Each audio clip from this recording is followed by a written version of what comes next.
In his article, Proactively Dealing with Regulatory Changes to Keep Your Business Safe, author Mike Figliolo suggests that keeping up with new laws and regulations isn't just something that big companies can or should do. Really, any company can do it and really should be doing it.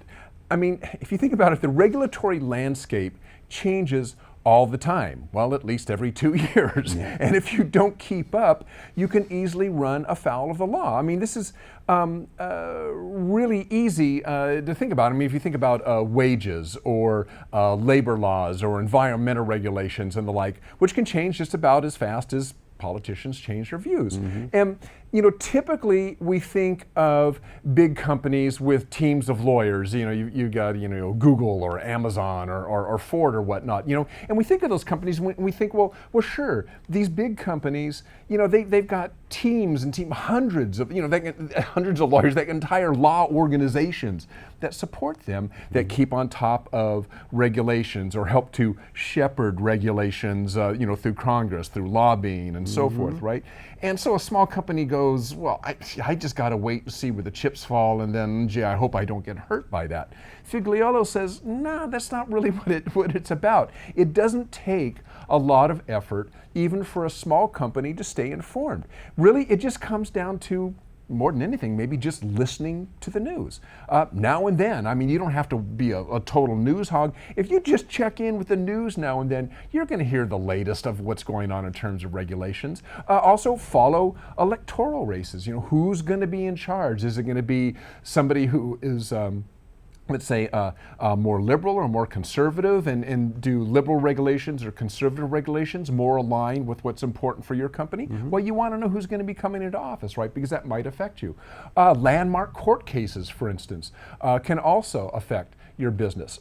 So when I think about this, I think about, let's say in California, in a lot of states, minimum wage laws.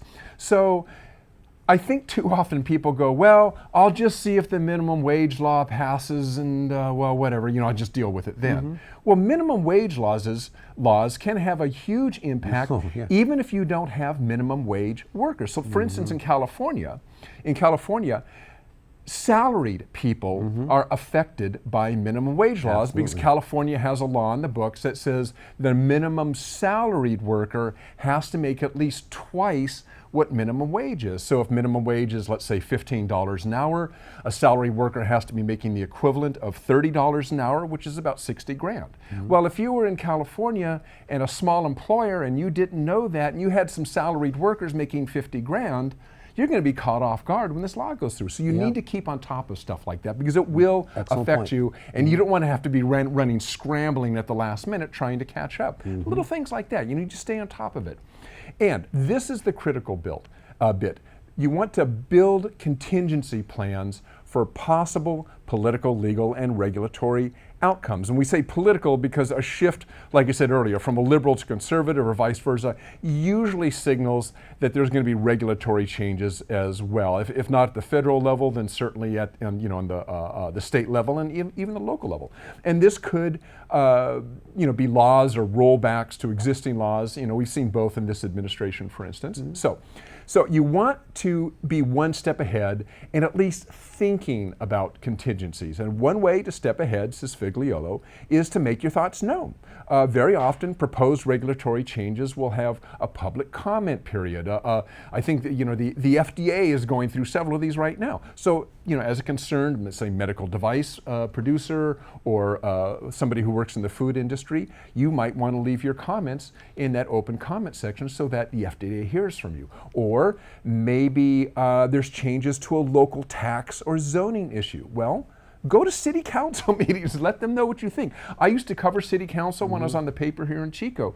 I guarantee you, you can't go to a city council meeting where at least one business owner doesn't step up to the podium and say, well, I know the city's considering doing this, that, and the other. Here's why I support it. Here's why I don't support it. That is a business owner that knows that this regulation that the city's talking about may affect them, and they're getting their shots in early. They want to know, they want those council members to know why they're supported or not supported in this decision making. So you want to go to those meetings.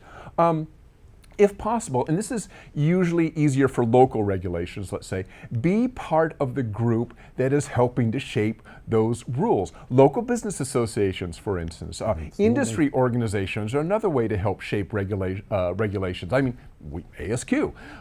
Let your industry organization know what you think. That helps them formulate how they might lobby politicians in Washington on a particular issue. So more than anything, says Figlio, you need to be proactive. The writing usually is on the wall long before a regulation goes into effect. Minimum wage, for example, was being shepherded through for years. You shouldn't be caught off guard on any changes that go through in your state and local government, because government moves slow, right? You're going to know about these long before they happen. So knowing that, you can be prepared for what's coming down the pike. It takes years for things to go into place, and if you're in on it in the beginning, you're going to help shepherd that. Final thoughts.